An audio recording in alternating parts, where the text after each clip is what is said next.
Hello and welcome to Matters of the Heart, a series of shows where we talk about the pursuit of happiness in relationships, marriage, partnerships, and for some, the all-elusive four-letter word called love. We have with us a very exciting panel. Let me begin by introducing them to you. Manvi Gabru is with us today. She is a very successful actor playing the pivotal role of a girl in Mumbai trying to chase both love and her career in the very successful show, Four More Shots. We have with us Parnya Qureshi. She is one of India's leading style icons and a fashion entrepreneur. She gave birth to a fashion brand called Gur Organics in 2019. Lou Coutinho is a holistic lifestyle coach who practices in the field of integrative medicine. He prescribes to his clients wellness, nutrition, sleep, exercise, love, and lots more. Anuradha Gupta is the founder and CEO for Vows for Eternity, a global matchmaking service. She will be joining us on the series and sharing her thoughts on marriage and relationships and how to successfully get there. On the show today, we discuss marriages. Do arranged marriages and introductions work, or are we supposed to put ourselves out there and find love? Let's begin this conversation with Parnya Qureshi, who tied the knot last year. Parnya, how did you find your partner and how do you manage finding time for your very busy career and for your personal life? So I met Sahil, who's my husband. I met him at a friend's wedding many years ago in Bangkok.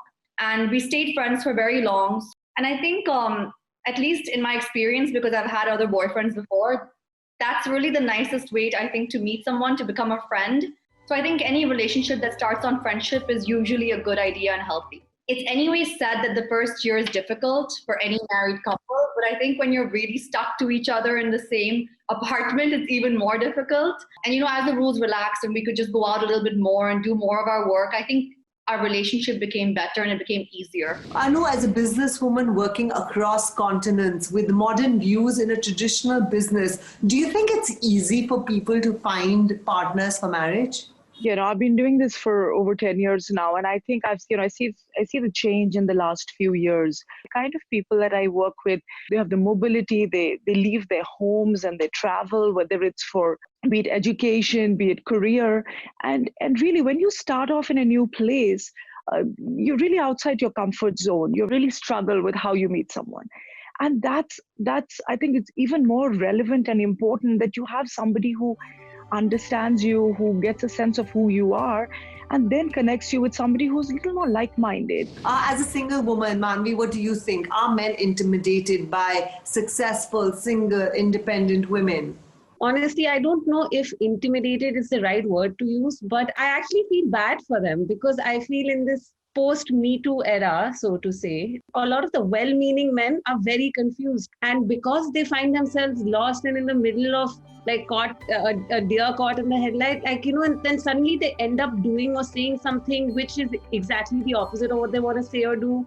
I think that now a lot of the rules and boundaries are suddenly, they've all changed, they've all reshuffled. So a lot of the people are finding themselves not knowing what to do or what the right thing to do is and stuff, because it's both ways, right? It's across genders.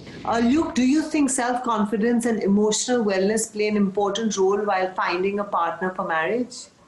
I think that'll have an impact on only weak men who are not grounded. Because, what you see on social media and stuff, a lot of it is true.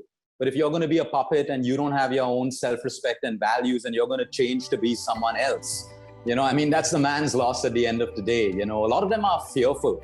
But you should have fear only if you have the intention of doing something wrong. Everyone makes mistakes, but you know which mistakes are completely non-tolerable.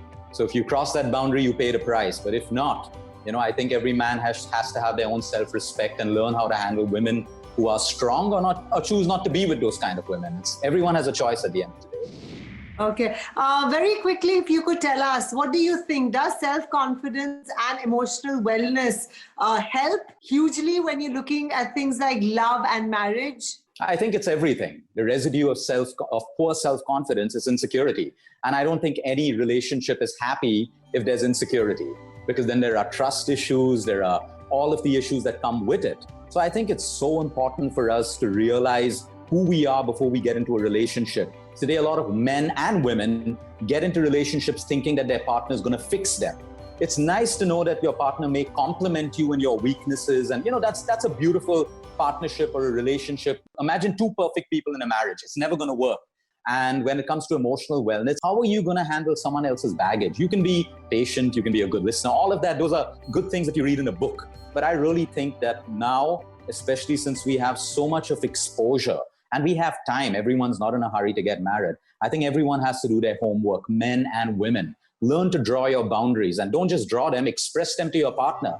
If you can't operate within boundaries, don't take it forward, because you are bound to have problems once the hormones settle down and that whole honeymoon period is over. That's the way I see it through the experience of dealing with so many people who are sick because they're emotionally sick. So this is a question for all of you. How do you define a successful marriage, and do you think the definition evolves over the years? Purnia? For me, I think a successful marriage is when two people define their own terms. No marriage in this world is the same as someone else's. You can't have two same marriages. As a modern, liberal, thinking woman, I want to define my own terms. And that has to be something which I meet in the middle somewhere with what my husband thinks, what his idea of marriage is. And then we need to kind of come together, and I guess that's where the compromise comes, and figure out what do we want from life and from this marriage, and what are our terms, and what is our marriage like. And if we're able to achieve what we define as a successful marriage, I think it's a success. Manvi, how about you? You're young, not married. How do you view a successful marriage? I actually agree with Purnia, because people are different. Every relationship they have will be different. So you have to make your own rules. You have to decide what it is that you're willing to let go of. What are the things that you will not, that are deal breakers that you won't compromise on? What are the things you will? And you have to, like Purnia said, that you have to meet the person midway somewhere if you really do want the marriage to work. I also feel that the way I think over the years, of course, I am not qualified to speak on marriage at all, but these are just my observations, that over the years, how marriage has changed is that now we're looking more as two independent whole beings coming together and wanting to share their lives.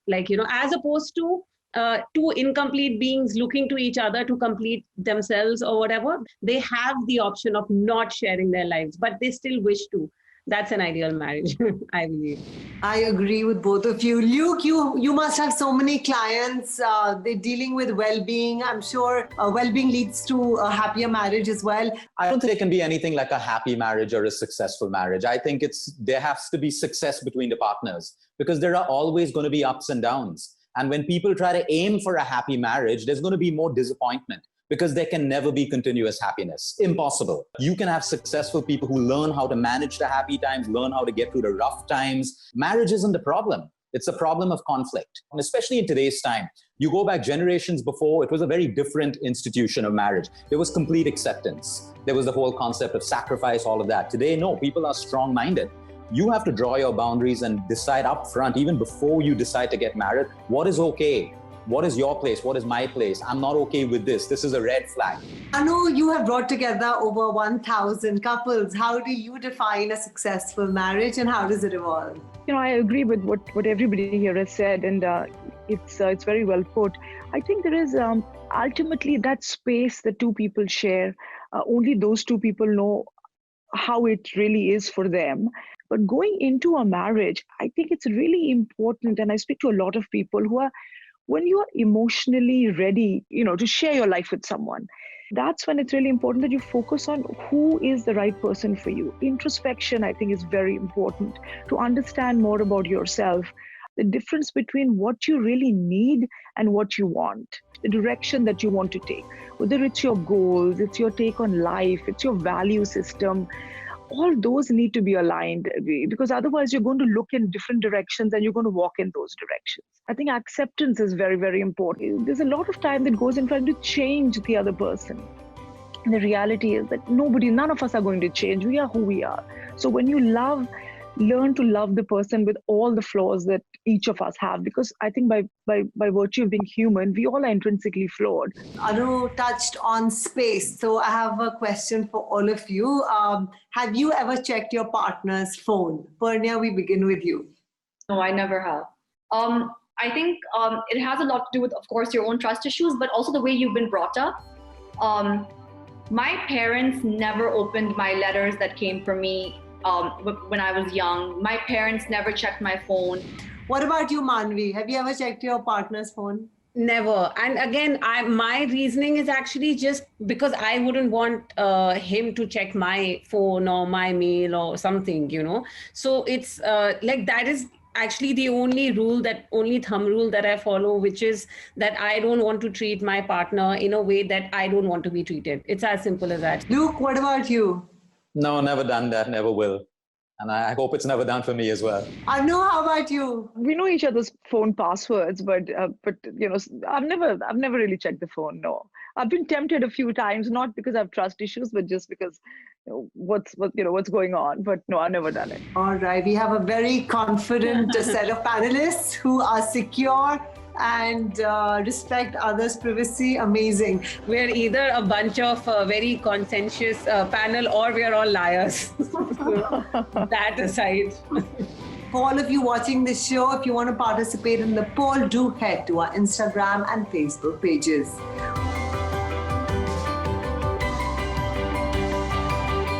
As we move on, I think we'll all agree that it's the small things that make a marriage. Happiness, contentment, ambition, not just for yourself, but also for your partner. It's all about the small gestures that ensure longevity and happiness in a marriage. We are now going to talk about what's an absolute no-no in a relationship. Anu, let me begin with you.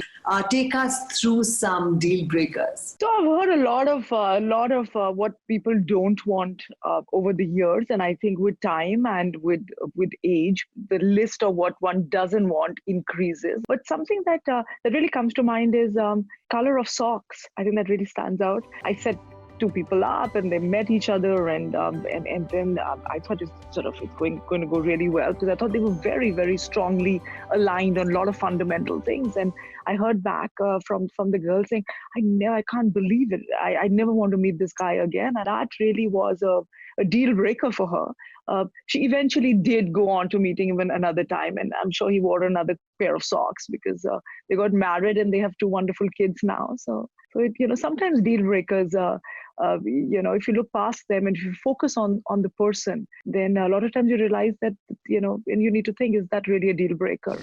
Okay. Luke, what would be a deal breaker for you? I think emotional abuse, when I say that, using the past. If you've been honest with someone and you've shared your past, but then every time something happens in the present, the past is always brought up. That's like an emotional card. I think that's a deal breaker for sure. And honestly, I mean, in a lot of my past relationships as well, if someone asks for honesty, I think they need to hold a space to manage it well. A lot of people want honesty, but they don't know how to handle it. They use it against you, and then why would you be honest again? Manvi, how about you? Oh, Ambika, there's a reason why I'm single. I have a whole list of, and like Tell us. Anu was just telling us that as you spend more time, there's also your list goes on increasing. So there's of course the basic you can't be abusive physically or emotionally, either way.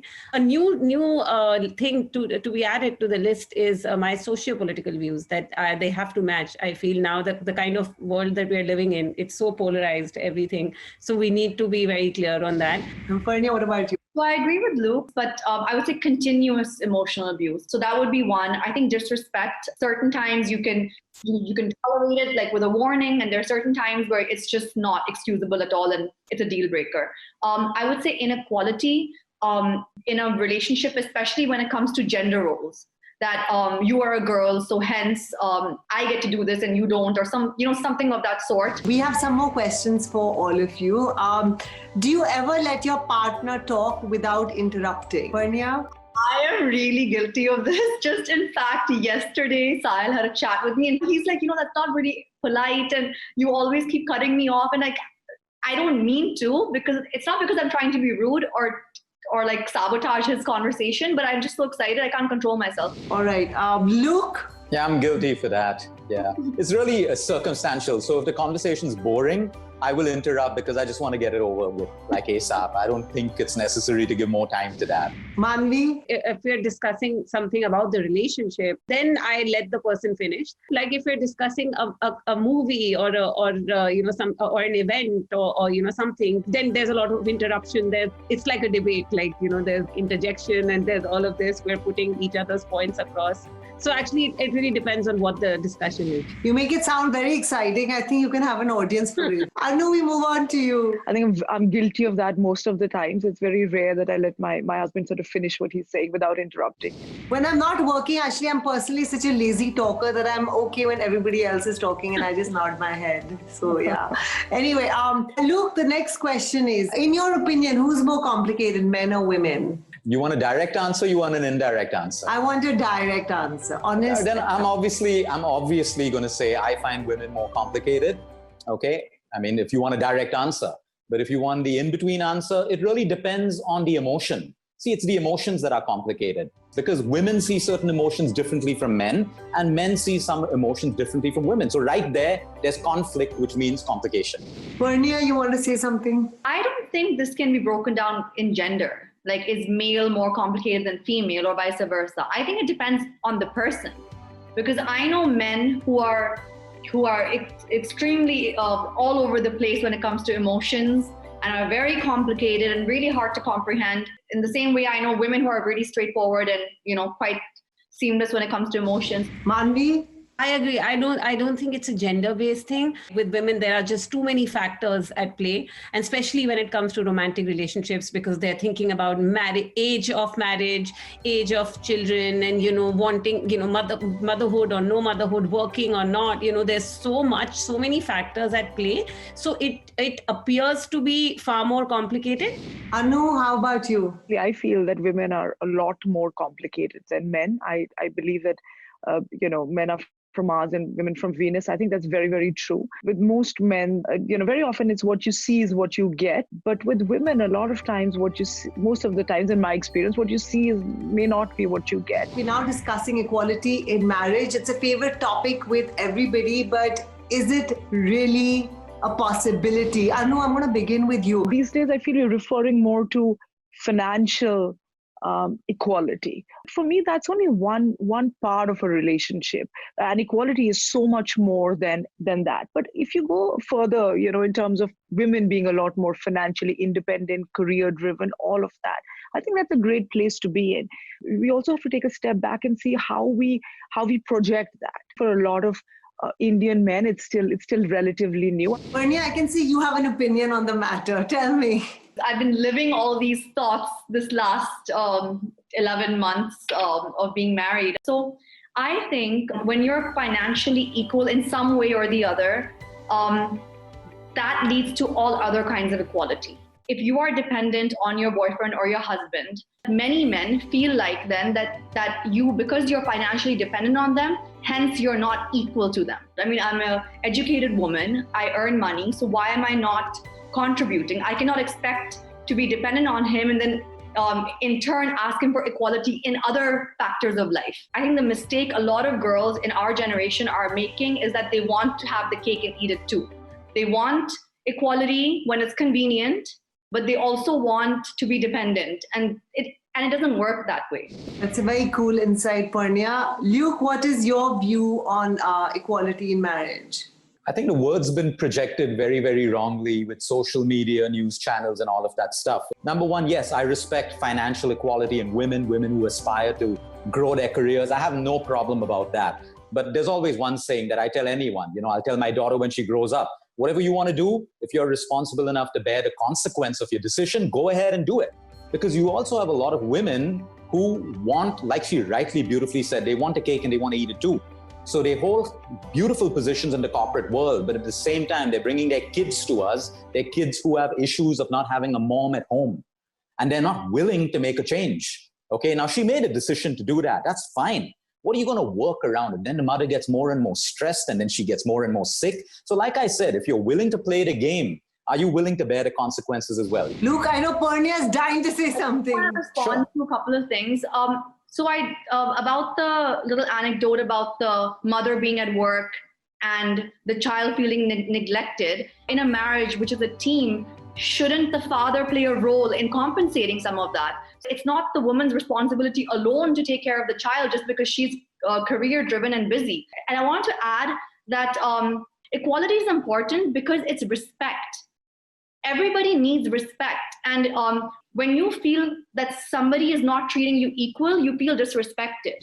Manvi, you wanted to say something? When a woman or a man, for that matter, says that they want equality in their relationship or their marriage, it's that equality of agency. There's that they both have a say, they both have a voice, and they have an equal opportunity to voice their opinions. Okay, Anu, go ahead. I think this is really interesting, and it's very, very important as well, because so many times it's, we talk about equality, but I think it's really about having that space where both people are equally respected and valued. Ultimately, that's what it is. Sometimes I speak to people and they said, Anu, a deal breaker for me is that I should be allowed to work after marriage. And my first question is, allowed to work? What does that even mean? And why will you allow your husband to work, or will you allow your husband to do X and Y and Z at home? So I don't think it's about a space where both are equally respected for the choices that they make, whether it's working, not working, whatever that choice is. I think ultimately that is equality. Luke, as a father of a girl, how do you think the boys of the next generation should be raised? So you got to raise a boy like a man. We all think we're right with whatever we say, but we have to look at the generations above. That's where you find the truth. Okay, the least amount of rapes, the least amount of problems with women happened in the previous generations because there was something called respect.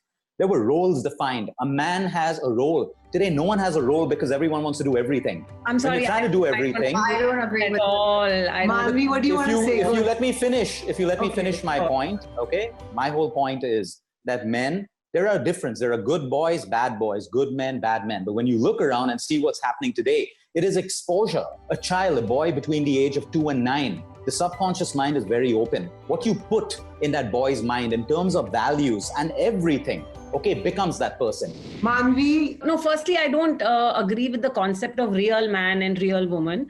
I mean, that just hardwires you further into gender stereotypes and gender roles.